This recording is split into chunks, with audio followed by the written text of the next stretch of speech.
கர்த்தருடைய பரிசுத்தமான நாமத்திற்கு மகிமை உண்டாவதாக. மிகுந்த வாஞ்சியோடு கர்த்தருடைய பாதத்தில் அமர்ந்திருக்கிற எல்லா தேவ மனிதர்களையும் தேவ பிள்ளைகளையும் பரிசுத்தவான்களையும் கர்த்தருடைய நாமத்தில் வாழ்த்துகிறேன். மார்ட்டின் ஐயாவுக்காக, அகஸ்டின் ஐயாவுக்காக, தேவ மனிதர்கள், சகோதரர்கள், சகோதரிகள் எல்லாருக்காக கர்த்தரை ஸ்தோத்தரிக்கிறேன்.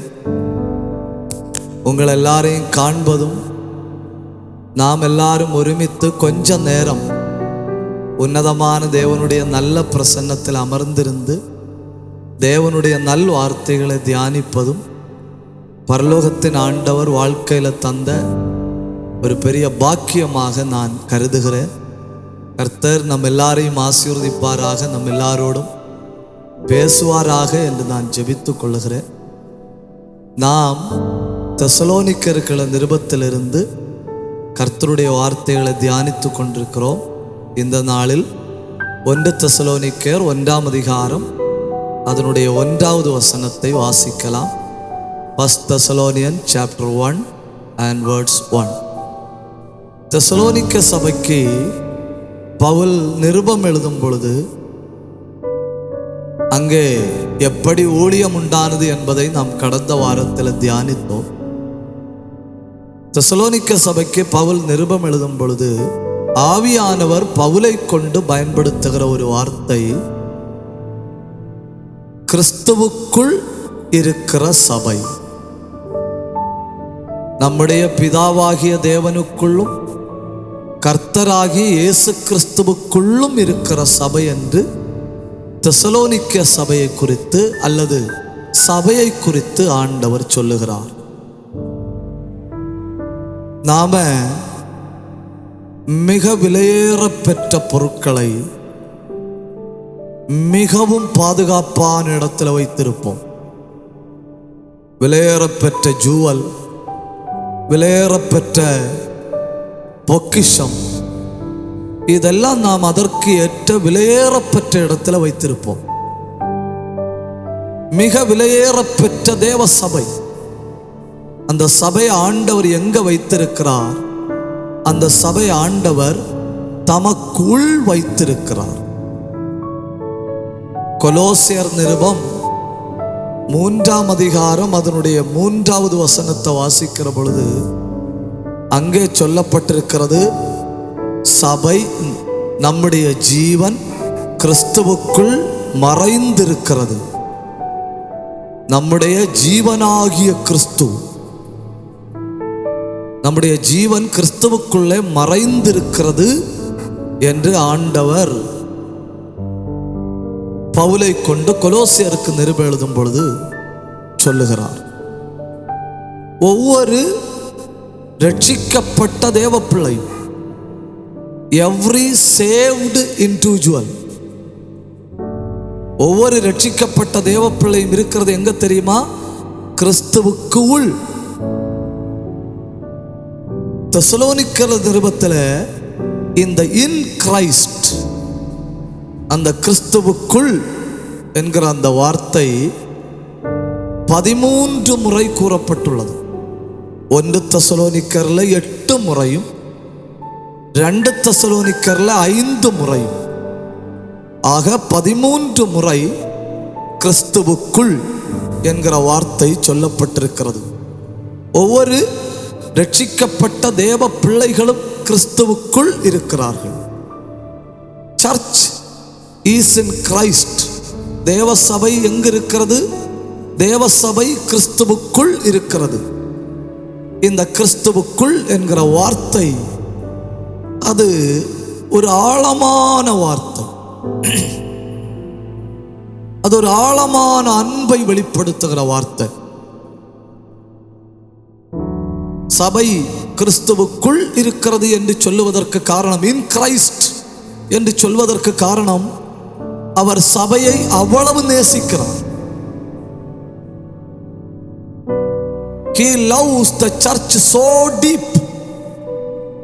அவர் சபையை அவ்வளவு நேசிக்கிறதுனால எபேசியர் 5ஆம் அதிகாரம் 25வது வசனத்துல நாம் வாசிக்கிறோம், அப்படியே கிறிஸ்துவும் சபையில் அன்பு கூர்ந்து. மிக அன்பான ஒரு இணைப்பு இயேசு கிறிஸ்துவுக்கும் சபைக்கும் வேதத்தில் சொல்லப்பட்டிருக்கிற இணைப்பு.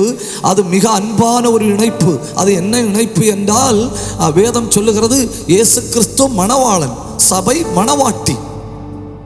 It's a relationship between a bride and the bridegroom. ஒரு மணவாளனுக்கும் மணவாட்டிக்கும் உள்ள இணைப்பாக இயேசு கிறிஸ்துவுக்கும் சபைக்கும் உள்ள இணைப்பை பரிசுத்த வேதாகமம் கூறுகிறது. அவ்வளவு ஆழமான அன்பு. இன்னும் சொல்ல போனால், அவர் தமது சபையை தமது இருதயத்தில் சுமக்கிறார். He carries the church in him. ஏன் அவர் சபையை தம்முடைய இருதயத்தில் சுமக்கணும்? ஏன்னா அப்போஸ்தலர் 20ஆம் அதிகாரம் 28வது வசனம், அது ரொம்ப முக்கியமான வசனம். அந்த வசனம் என்ன சொல்லுகிறது தெரியுமா? அந்த வசனம் சொல்லுகிறது, அவர் தம்முடைய சுய இரத்தத்தினால் சம்பாதித்த சபை. அவர் தமது சபையை அவருக்குள் வைத்திருக்க காரணம், அவர் தமது சபையை அவர் சுமக்க காரணம். வாசிக்கலாம் அந்த அப்போஸ்தலர் 20ஆம் அதிகாரம் 28வது வசனம். பாத்தீங்களா அங்க என்ன சொல்லியிருக்கணும்? பாத்தீங்களா? அவர் தம்முடைய சொந்த இரத்தத்தினால சம்பாதித்த சபை. இரத்தத்தின் சம்பாத்தியம், இரத்தத்தை கொடுத்து விலைக்கு வாங்கினதுனால, அவ்வளவு விலையேறப்பெற்ற இரத்தத்தை கொடுத்ததுனால அவர் சபையை அவ்வளவு நேசிக்கிறார். தேவ அன்பு 5 விதங்களில் வெளிப்படுகிறதாக வேதம் சொல்லுகிறது. தேவ அன்பு 5 விதங்களில் வெளிப்படுகிறது. 1, God loves every individual. ஒவ்வொரு தனி நபர்களையும் ஆண்டவர் நேசிக்கிறார். வெளிப்படுத்தின விசேஷம் 1ஆம் அதிகாரம் 6வது வசனம் என்ன சொல்லுது தெரியுமா? நம்மிடத்தில் அன்பு கூர்ந்து. ஒவ்வொரு தனி மனிதர்களையும் தேவன் நேசிக்கிறார், நம்மிடத்தில் அன்பு கூர்ந்து. அப்புறம் இஸ்ரவேல் ஜனங்களை அவர் நேசிக்கிறார். யாத்திரையாகமம் 19ஆம் அதிகாரம் அதனுடைய 5வது வசனம், இஸ்ரவேல் ஜனங்களை அவர் எவ்வளவு நேசிக்கிறார்? சொந்த ஜனம். என் சொந்த ஜனமாக உங்களை தெரிந்து கொண்டேன். ஒவ்வொரு தனிநபரிடத்திலும் தேவ அன்பு வெளிப்படுகிறது. இஸ்ரவேல் ஜனங்களிடத்தில் தேவ அன்பு வெளிப்படுகிறது. அப்புறம் அவர் சபையை நேசிக்கிறார். எபேசியர் 5ஆம் அதிகாரம் அதனுடைய 25வது வசனம், அந்த வசனத்தை வாசிக்கும் பொழுது தெரியும், அவர் சபையில் அன்பு கூர்ந்து, தனி மனிதனில் அன்பு கூர்ந்து, இஸ்ரவேலில் அன்பு கூர்ந்து, சபையில் அன்பு கூர்ந்து. அப்போஸ்தலர் நடபடிகள் 14ஆம் அதிகாரம் அதனுடைய 17வது வசனம், அப்போஸ்தலர் 14:17 அங்கே என்ன சொல்லப்பட்டிருக்கிறது தெரியுமா? அவர் ஜாதிகளிடத்தில் அன்பு கூர்ந்து. He loves every individual. He loves Israel. He loves the church. He loves the Gentiles. நமக்கு எல்லாருக்கும் தெரிந்த பைபிள்ல மிக முக்கியமான வசனம், A Bible inside the Bible. வேதத்துக்குள்ள இன்னொரு வேதம் என்று சொல்லப்படுகிற யோவான் 3ஆம் அதிகாரம் 16வது வசனம். அந்த வசனம் என்ன சொல்லுது? அந்த வசனம் சொல்லுது, இவ்விதமாய் உலகத்தில் அன்பு கூர்ந்தார். God so love every individual. ஒவ்வொரு தனி மனிதர்களை ஆண்டவர் நேசிக்கிறார். God so love the people of Israel. கர்த்தர் இஸ்ரவேல் ஜனங்களை நேசிக்கிறார். God so loves the church. கர்த்தர் சபையை நேசிக்கிறார். God so loves Gentiles. கர்த்தர் மனிதர்களை நேசிக்கிறார். God so loves the world. கர்த்தர் உலகத்தில் அன்பு கூர்ந்து. தேவ அன்புக்கு வெளியே அப்படின்னு யாரும் சொல்ல முடியாது. எல்லாரையும் தேவன் தம்முடைய அன்பினால் நேசிக்கிறார். சபையை தம்முடைய இருதயத்துக்குள்ள வைக்கிறார். அப்ப கிறிஸ்துவுக்குள் அப்படின்னு சொல்லும்போ அதை விட ஆழமான ஒரு உறவு, அதை விட ஆழமான ஒரு அன்பு இல்லை. It's a word of deep love. It's a word of deep relationship. இது ஆழமான உறவை காட்டுகிற ஒரு வார்த்தை. இது ஆழமான அன்பை காட்டுகிற ஒரு வார்த்தை. ஒரு தடவை நெப்போலியன் போனபார்ட் அப்படிங்கிற மன்னனுடைய படை வீரனை எதிர்நாட்டினர் பிடித்து கொண்டார்கள். அவனை பிடித்து அவனை கொல்ல போகிறார்கள். அந்த படை வீரனை கொல்லுவதற்கு முன்பு அவனிடத்தில் 2 கேள்வியை கேட்டார்கள். உன்னை கொல்ல போறோம், உனக்கு நாங்க 2 ஆப்ஷன் தாரோம். எப்படி சாகணுங்கிற முடிவை நீயே எடுத்துக்கொள்ளலாம். பட்டயத்தினால் உன் தலையை வெட்டி கொல்லவா, ஈட்டியினால் உன் நெஞ்சை குத்தி கொல்லவா? உனக்கு பட்டயத்தினால மறிக்க ஆசையா, ஈட்டியினால குத்தப்பட்டு கொல்ல ஆசையா, கொல்லப்பட ஆசையா? அவன் சொன்னா, என்னை பட்டயத்தினால வெட்டுங்க, என்னை ஈட்டினால குத்த வேண்டாம். அவன் கேட்குறாங்க, ஏன் உன்னை ஈட்டினால குத்த வேண்டாம்? அப்படி அவன் சொல்றான், ஈட்டினால குத்தன என் இருதயம் குத்தப்படும். என் இருதயத்துக்குள்ள நெப்போலியன், பேரரசன் நெப்போலியன் இருக்கிறான். எவ்வளவு ஆழமா ஒரு அரசனை தன் இருதயத்துக்குள்ள சுமந்திருக்கிறான் இல்லையா? Napoleon was in the heart of that soldier. அந்த படை வீரன், அந்த மாவீரன் நெப்போலியனை தன்னுடைய இருதயத்துக்குள்ள வைத்திருந்திருக்கிறான். அது ஒரு அன்பின் வார்த்தை, அது ஒரு உறவின் வார்த்தை. கிறிஸ்து நம்மை எங்க வைத்திருக்கிறார்? யாரும் தொட முடியாத மிகவும் பாதுகாப்பான ஒரு இடத்துல வைத்திருக்கிறார். அது எங்கே? அவருக்குள்.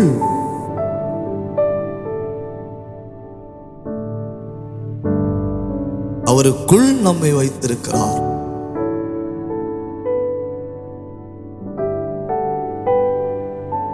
நாம் அவருக்குள் இருந்தால் அவர் நமக்குள் இருக்கிறார். பாத்தீங்களா? ஐ ஆம் in Christ, Christ in me. அது எப்படின்னா, அவர் என்ன ரொம்ப நேசிக்கிறார், அதனால நான் அவருக்குள்ள இருக்கிறேன். நான் அவரை ரொம்ப நேசிக்கிறேன், அதனால அவர் எனக்குள்ள இருக்கிறார். I love him so much, so I am in him. He loves me so much, so I am in him. அவர் என்ன ரொம்ப நேசிக்கிறதுனால அவர் என்னை தம்முடைய இருதயத்துக்குள்ள வைத்திருக்கிறார். நான் அவரை மிகவும் நேசிக்கிறதுனால நான் அவரை என்னுடைய இருதயத்துக்குள்ள வைத்திருக்கிறேன். அதாக்கும் எனக்குள் கிறிஸ்து, கிறிஸ்துவுக்குள் நான். அவர் எனக்குள்ள இருக்கிறாரு, நான் அவருக்குள்ள இருக்கிறேன். ஏன்னா அவர் என்னை மிகவும் நேசிக்கிறார், நான் அவரை மிகவும் நேசிக்கிறேன். It's a word of love, it's a word of deep relationship, it's a word of deep love. அது ஆழமான அன்பின் வார்த்தை, அது ஆழமான உறவின் வார்த்தை. அவருக்குள் நாம் இருந்தால் இந்த 5 காரியங்கள். 1 தெசலோனிக்கேயர் 2ஆம் அதிகாரம் அதனுடைய 14வது வசனம். நாம் அவருக்குள் இருந்தால் நாம் அவருக்காக பாடுகளை சகிப்போம். நாம் அவருக்குள் இருந்தால் நாம் அவருக்காக பாடுகளை சகிப்போம். வாசிங்க 1 தெசலோனிக்கேயர் 2ஆம் அதிகாரம் அதனுடைய 14வது வசனம். கிறிஸ்துவுக்குள் இருக்கிறவர்கள் கிறிஸ்துவுக்காக பாடுபடுவார்கள். யார் கிறிஸ்துவுக்காக பாடுபடும்படி தங்களை முழுமையாய் ஒப்படைத்திருக்கிறார்களோ அவர்கள் கிறிஸ்துவுக்குள் இருக்கிறார்கள். பிரான்சிஸ் சேவியர் அப்படிங்கிற ஒரு மனிதர், அவருடைய ஒரு கண்ணில் ஒரு சின்ன பிரச்சனை. அந்த பிரச்சனையை கொண்டு ஒரு வைத்தியர் இடத்துல போனார். அந்த வைத்தியர் இந்த கண்ணில் உள்ள பிரச்சனைக்கு மருந்து கொடுத்தாரு. அந்த மருந்தினாலே இந்த கண்ணில் உள்ள பிரச்சனை மாறல. அடுத்த தடவை அவரை பார்க்க போனப்போ அவர் சொன்னாரு, உன் கண்ணில் இருக்கிறது ஒரு வித்தியாசமான பிரச்சனை. இந்த பிரச்சனை இந்த கண்ணை பாதித்து விட்டு அடுத்த கண்ணையும் பாதிக்க வாய்ப்புண்டு. இந்த பிரச்சனை அடுத்த கண்ணையும் பாதிக்க வாய்ப்புள்ளதுனால அந்த கண்ணில் இருக்கிற வியாதியை மொத்தமா அழிக்கணும். அது எப்படின்னா, அந்த வைத்தியர், அந்த மருத்துவர் ஒரு இரும்பு கம்பியை பழுக்க வச்சு அந்த வியாதி அப்படி இருக்குன்னு சொன்ன அந்த கண்ணை குத்தி விட்டா அந்த கண்ணினுடைய பார்வை மொத்தமா போச்சு. பல காலம் பல இடங்களில் பல நாடுகளில் ஆண்டவருக்கா ஊழியத்தை செஞ்சுட்டு ஒரு தடவை ஒரு மனிதனோடு இவர் பேசிக்கொண்டிருக்கிறாரு. தன்னுடைய ஒரு கண் பார்வையில் அந்த சம்பவத்தை சொல்லும்போ கூட நிற்கிற நண்பன் கேட்கிறாரு, இப்படி கண்ணை குத்தி உடைச்ச ஆளுக்க மேல நீ வழக்கு தொடுக்கலையா? நியாயமா நஷ்ட ஈடு கேட்கலையா? இப்போ பிரான்சிஸ் சேவியர் சொல்றாரு, என் சிறு வயதுல அன்னைக்கு அந்த ஆளு அந்த கம்பியினால குத்தி என் ஒரு கண்ணை பார்வை இழக்க பண்ணினப்போ வாழ்க்கையில நீ வரப்போகிற எந்த பிரச்சனைகளையும் எதிர்கொள்ள வேண்டிய ஒரு பலன் எனக்கு வந்து விட்டது. காற்று அடிக்கிற இடத்துல நடப்பட்டிருக்கிற மரம்தான் ஆழமாய் வேர்விடும். சூழ்நிலைகளை எதிர்கொண்டு பறக்கிற பறவைதான் பறக்கும். பிரச்சனைகளை எதிர்கொண்டு போகிற மீன்கள் தான் நீந்தும். செங்கடலை எதிர்கொண்டு முன்னேறுகிறவர்கள் தான் கானானுக்குள் பிரவேசிப்பார்கள். கிறிஸ்துவுக்குள் இருக்கிற தேவ பிள்ளைகள் எந்த பிரச்சனைகளையும் எந்த உபத்திரவங்களையும் சந்திப்பார்கள். 1 தெசலோனிக்கேயர் 5:18 கிறிஸ்துவுக்குள் இருக்கிறவர்கள் எப்பொழுதும் எல்லாவற்றுக்காகவும் ஆண்டவருக்கு நன்றி செலுத்துவார்கள். வாசிங்க 1 தெசலோனிக்கேயர் 5:18. பாத்தீங்களா? எல்லாவற்றுக்காகவும் ஸ்தோத்திரம் செலுத்துங்கள். சிறைச்சாலைக்குள்ள இருக்கிற பவுல் சிறைச்சாலைக்குள்ள இருந்து கொண்டு நிருபம் எழுதும்போ தேவ பிள்ளைகளை பார்த்து சொல்றாரு, நான் சந்தோஷமாயிருக்கிறேன், நீங்கள் சந்தோஷமாயிருங்கள் என்று உங்களுக்கு சொல்லுகிறேன். அதாவது சிறைச்சாலைக்குள்ள இருக்கிற ஒரு ஆளை வெளியே இருக்கிறவர்கள் தான் ஆறுதல் படுத்தணும். சந்தோஷமாயிரு, மகிழ்ச்சியாயிரு, கர்த்தர் பார்த்து கொள்வாரு, கர்த்தர் நடத்துவாருன்னு வெளியே இருக்கிற ஆட்கள் தான் அவர் ஆறுதல் படுத்தணும். ஆனா அங்க சிறைச்சாலைக்குள்ள இருக்கிற ஆட்கள் வெளியே இருக்கிற ஆட்களை பார்த்து சொல்றாரு, நான் சந்தோஷமா இருக்கிறேன், நீங்க கிறிஸ்துவுக்குள் சந்தோஷமா இருங்கள். எப்படி உன்னால சந்தோஷப்பட முடிகிறது? ஏன்னா நான் சிறைச்சாலையில் இருந்தாலும் உபத்திரவத்தில் இருந்தாலும் வேதனையில் இருந்தாலும் கிறிஸ்துவுக்குள் இருக்கிறேன். ஒரு அல்லேலியா கை உயர்த்தி நல்ல உற்சாகத்தோட ஒரு அல்லேலியா. இப்போ 1, கிறிஸ்துவுக்குள் இருக்கிறவர்கள் எந்த பிரச்சனைகளை சந்திப்பார்கள். 2, கிறிஸ்துவுக்குள் இருக்கிறவர்கள் எல்லாவற்றிற்காகவும் ஆண்டவரை மகிமைப்படுத்துவார்கள். 3, 1 தெசலோனிக்கேயர் 4:16. 1 தெசலோனிக்கேயர் 4:16 அங்கே சொல்லப்பட்டிருக்கிறது, கிறிஸ்துவுக்குள் மரித்தவர்கள் முதலாவது எழுந்திருப்பார்கள். உலகத்துல எங்கேயும் எவ்விடத்திலையும் யாராலும் கொடுக்க முடியாத மிகப்பெரிய நம்பிக்கை யாருக்கு தெரியுமா? கிறிஸ்துவுக்குள் இருக்கிறவர்களுக்கு மட்டும். அது என்ன நம்பிக்கை? கிறிஸ்துவுக்குள் மரிக்கிறவர்கள் முதலாவது எழுந்திருப்பார்கள். மரணத்தின் மேல், மரணத்திற்கு பின்புள்ள நம் வாழ்க்கையின் மேல் எதிர்பார்ப்பும் நம்பிக்கையும் யாருக்கு இருக்கிறது? யாருக்கு என்றால் கிறிஸ்துவுக்குள் இருக்கிறவர்களுக்கு.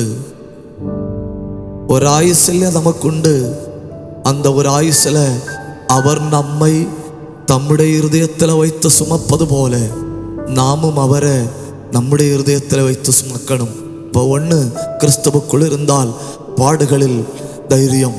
2, கிறிஸ்துவுக்குள் இருந்தால் எல்லாவற்றுக்காகவும் தெய்வத்தை மகிமைப்படுத்துவோம். 3, கிறிஸ்துவுக்குள் இருந்தால் உலகத்தில் எங்கேயும் யாருக்கும் கிடைக்காத நம்பிக்கை. 4, கிறிஸ்துவுக்குள் இருந்தால் எபேசியர் 2ஆம் அதிகாரம் அதனுடைய 7வது வசனம் என்ன சொல்லுகிறது? கிறிஸ்துவுக்குள் இருக்கிறவர்கள் யார் தெரியுமா? அவர்கள் ரைஸ்ட் வித் கிரைஸ்ட், அவரோடு உன்னதங்களில் எழுந்திருக்கிறார்கள். ஒரு காலத்தில் உலக இச்சையிலேயும் அநியாயத்திலேயும் அக்கிரமத்திலேயும் பாவத்திலேயும் நாம் மரித்திருந்தோம். Once we were dead, once we were hopeless. ஒரு காலத்தில் நமக்கு நம்பிக்கை இல்லை, வாழ்க்கை இழந்து போய் நாம் மரித்திருந்தோம். ஆனால் இப்பொழுது நாம் கிறிஸ்துவுக்குள் எழுந்திருக்கிறோம். We are living, we are alive in Christ. 5, எபேசியர் 1ஆம் அதிகாரம் 3வது வசனம், கிறிஸ்துவுக்குள் உன்னதங்களில் உள்ள சகல ஆசீர்வாதங்களினாலும் ஆசீர்வதிக்கப்பட்டிருக்கிறோம். இந்த வசனத்தை அநேகர் எடுத்து வைத்துக்கொண்டு உலக பிரகாரமான ஆசீர்வாதங்களை சொல்லுவாங்க. அங்க பாருங்க, we are blessed if we are in Christ, we are blessed with all heavenly blessings. உன்னதங்களில் உள்ள சகல ஆசீர்வாதங்களினாலும் நாம் ஆசீர்வதிக்கப்பட்டிருக்கிறோம். உன்னதங்களில் உள்ள ஆசீர்வாதம் என்ன? உன்னதங்களில் உள்ள ஆசீர்வாதம் பீஸ், சமாதானம். What is peace? Peace is not the absence of problem. சமாதானம் என்பது பிரச்சனைகள் இல்லாத ஒரு வாழ்வு இல்லை. Peace is the presence of God. சமாதானம் என்பது பிரச்சனைகளுக்கு நடுவில் தேவ பிரசன்னத்தோடு கூடிய வாழ்வு. நெருக்கடிகளுக்கும் துன்பங்களுக்கும் நடுவில் தேவ பிரசன்னத்தோடு கூடிய வாழ்வுதான் சமாதானம். சமாதானம் உன்னதத்தின் ஆசீர்வாதம். இப்போ கிறிஸ்துவுக்குள் இருக்கிறவர்கள் உபத்திரவங்களை சகிப்பார்கள். கிறிஸ்துவுக்குள் இருக்கிறவர்கள் எல்லாவற்றுக்காகவும் தெய்வத்துக்கு மகிமை செலுத்துவார்கள். கிறிஸ்துவுக்குள் இருக்கிறவர்கள் மரணத்திலும் நம்பிக்கை உடையவர்களாயிருப்பார்கள். கிறிஸ்துவுக்குள் இருக்கிறவர்கள் அவரோடு கூட எழுந்திருக்கிறார்கள். கிறிஸ்துவுக்குள் இருக்கிறவர்கள் உன்னதங்களில் உள்ள சகல ஆசீர்வாதங்களினாலும் ஆசீர்வதிக்கப்பட்டிருக்கிறார்கள். அவர் நம்மை எவ்வளவு நேசிக்கிறார் தெரியுமா? ஏசாயா தீர்க்கதரிசியின் புஸ்தகம் 49ஆம் அதிகாரம் அதனுடைய 16வது வசனத்தோடு வாசிச்சு பாருங்க. ஏசாயா 49:16.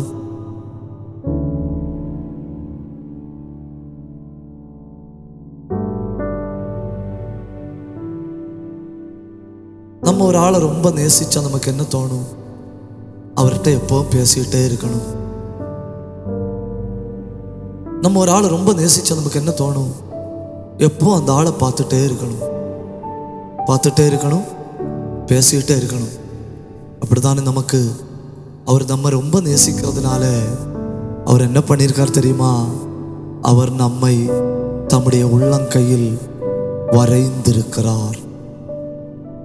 அங்க ஒரு அழகான எபிரேய வார்த்தை சொல்லியிருக்கு. அந்த எபிரேய வார்த்தைக்கு அர்த்தம் என்ன தெரியுமா? அந்த எபிரேய வார்த்தைக்கு அர்த்தம் என்கிரேவ். என்கிரேவ்னா இந்த கற்களில் எல்லாம் கொத்தி வைப்பாங்க இல்லையா, உலோகங்களில் எல்லாம் கொத்தி வைப்பாங்க இல்லையா, இம்ப்ரிண்ட்,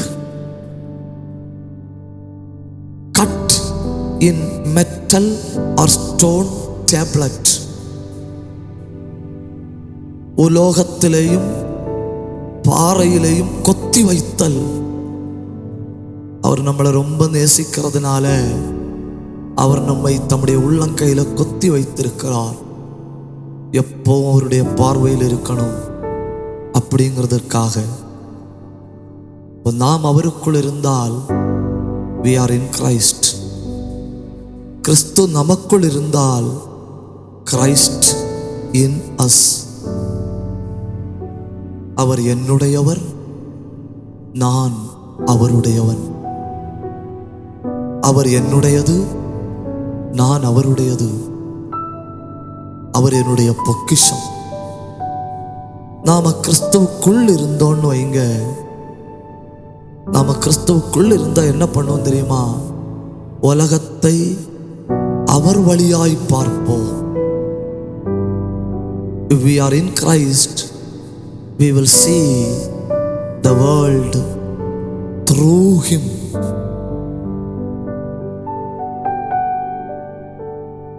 அவர் வழியாய் உலகத்தை பார்த்தா நமக்கு என்ன வரும் தெரியுமா? We will get the burden. அவர் வழியாய் நாம் உலகத்தை பார்க்கிற பொழுது அவருக்குள் இருக்கிற பாரம் நம்மை அழுத்தும். 2, அவர் வழியாய் நாம் உலகத்தை பார்க்கிற பொழுது நாம் ஒரு நோக்கத்தோடு கூட வாழத் தொடங்குவோம்.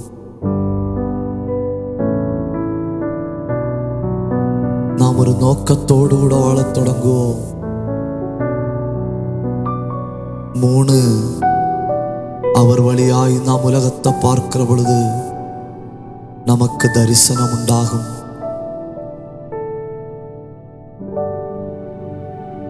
தரிசனம் உள்ளவர்களாய் மாறுவோம். 4, அவர் வழியாய் உலகத்தை பார்க்கிற பொழுது நாம் உலகத்திற்காய் ஜெபிக்கிறவர்களாய் மாறுவோம். நான் சொன்ன 4 வார்த்தைகளை ஒரு தடவை கூட சொல்றேன். When we are in Christ, we will see the world through Christ.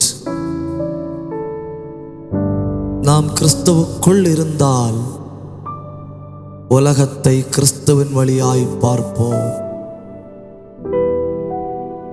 நாம் உலகத்தை கிறிஸ்துவின் வழியாய் பார்த்தால் 1, நாம் பாரமுள்ளவர்களாய் மாறுவோம்.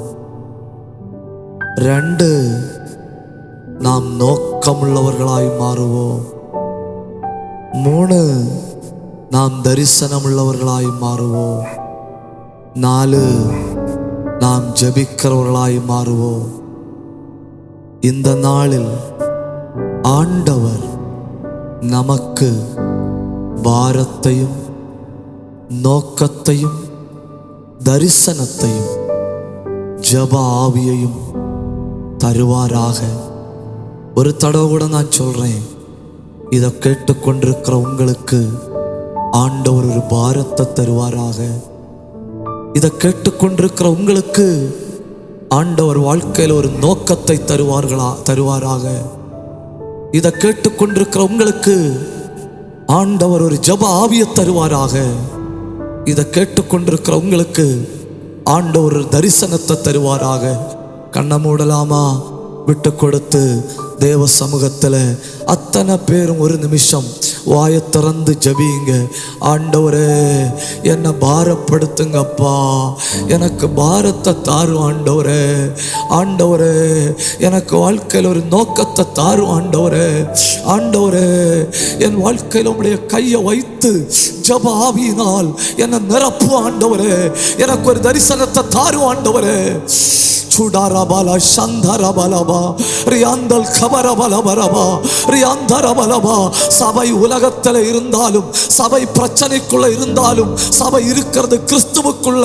தேவப்பிள்ளை உலகத்தில் இருந்தாலும், தேவப்பிள்ளை நெருக்கடியில் இருந்தாலும், தேவப்பிள்ளை இருக்கிறது கிறிஸ்துவுக்குள்ள. அதனாலே வேதம் சொல்லுகிறது, உனக்கு விரோதமாய் உருவாக்கப்படுகிற எந்த ஆயுதங்களும் வாய்க்காமல் போகும். ஏன்னா நீ கிறிஸ்துவுக்குள் மறைந்திருக்கிறாய். கண்களை மூடி 2 கையை நல்லா தட்டி நல்லா வாயை திறந்து 2 நிமிஷம் ஆண்டவரை மகிமைப்படுத்துங்க. ஆண்டவரே, கிறிஸ்துவுக்குள் வேதம் சொல்லுகிறது, இப்படி இருக்க ஒருவன் கிறிஸ்துவுக்குள் இருந்தால் அவன் புதிய சிருஷ்டியா இருக்கிறான். If anyone is in Christ, he is a new creation. 2 நிமிஷம் வா திறந்து கை தட்டி ஆவியில நிரம்பி ஆண்டவரை மகிமைப்படுத்துங்க. ஆவியில நிரம்பி ஆண்டவரை மகிமைப்படுத்துங்க. ரீபல் கபரபலவ சந்தரபலவா ரியாந்தர பிரௌடவ துரபலபரபலவா ரேந்தல் கபரபலவா ரியாந்தர சந்தர சத்தரபலவா. உம்முடைய கிருபை உம்முடைய பிள்ளைகள் மேல் இறங்குவதாக. அநேகருக்கு தரிசனம் உண்டாவதாக. அநேகரை பாரப்படுத்துவீராக. அநேகரை தொடுவீராக. அநேகரை ஜெப ஆவியினால நிரப்புவீராக. அநேகர் மேல் கிருபை இறங்குவதாக. ஒரு நோக்கத்தோட வாழ்கிறவர்களாய் கர்த்தர் எங்களை மாற்றுவீராக. ரிகம் கமம் கதனம் கடகல் கமனம் அந்தல் கபரப சந்தர சத்தரபலவா ஊடபல் பிரௌடபரபலவா ரியாந்தல் கபரபலவ கந்தரபலவ விஷயா. நல்ல தகப்பனே, இந்த நல்ல வேளைக்காய் உமக்கு நன்றி செலுத்துகிறோம். ஆண்டவரே, நாங்கள் ஒருமித்து கொஞ்ச நேரம் உடைய பாதத்தில் அமர்ந்திருந்து கிறிஸ்துவுக்குள் என்கிற வார்த்தையை தியானிக்கும்படி ஆண்டவர் தந்த கிருபைக்காய் உமக்கு நன்றி செலுத்துகிறோம். கிறிஸ்துவுக்குள் இருக்கிறவர்களுக்கு நம்பிக்கை உண்டு. கிறிஸ்துவுக்குள் இருக்கிறவர்கள் கனி கொடுப்பார்கள். கிறிஸ்துவுக்குள் இருக்கிறவர்கள் எந்த சூழ்நிலையிலும் ஆண்டவரை மகிமைப்படுத்துவார்கள். கிறிஸ்துவுக்குள் இருக்கிறவர்கள் வேதனைகளை சகிப்பார்கள். ஆண்டவரே, நாங்கள் கிறிஸ்துவுக்குள் இருக்கிறோம் என்கிற உணர்வோடு வாழ கிருபை தாரும். கேட்டுக்கொண்டிருக்கிற அத்தனை தேவ பிள்ளைகளையும் தேவ மனிதர்களையும் ஆசீர்வதிப்பீராக, பலப்படுத்துவீராக. மார்ட்டினேயாவுக்காய், அகஸ்டினேயாவுக்காய், தேவ மனிதர்கள், சகோதரர்கள், சகோதரிகள் எல்லாருக்காய் உமக்கு நன்றி செலுத்துகிறோம். ஆண்டவரே, அடுத்த ஒரு கூடுகையில் நாங்கள் ஒருமித்து காண்கிறது வரை உடைய கிருபைக்குள் எங்களை மறைத்துக் கொள்ளும். எங்களை தாழ்த்தி உடைய நல்ல கரங்களில் தருகிறோம். ஜெபத்தை கேட்டபடியால் உமக்கு நன்றி செலுத்தி இயேசுவின் நாமத்தில் ஜெபிக்கிறோம் நல்ல பிதாவே. கர்த்தர் உங்கள் எல்லாரையும் ஆசீர்வதிப்பார்.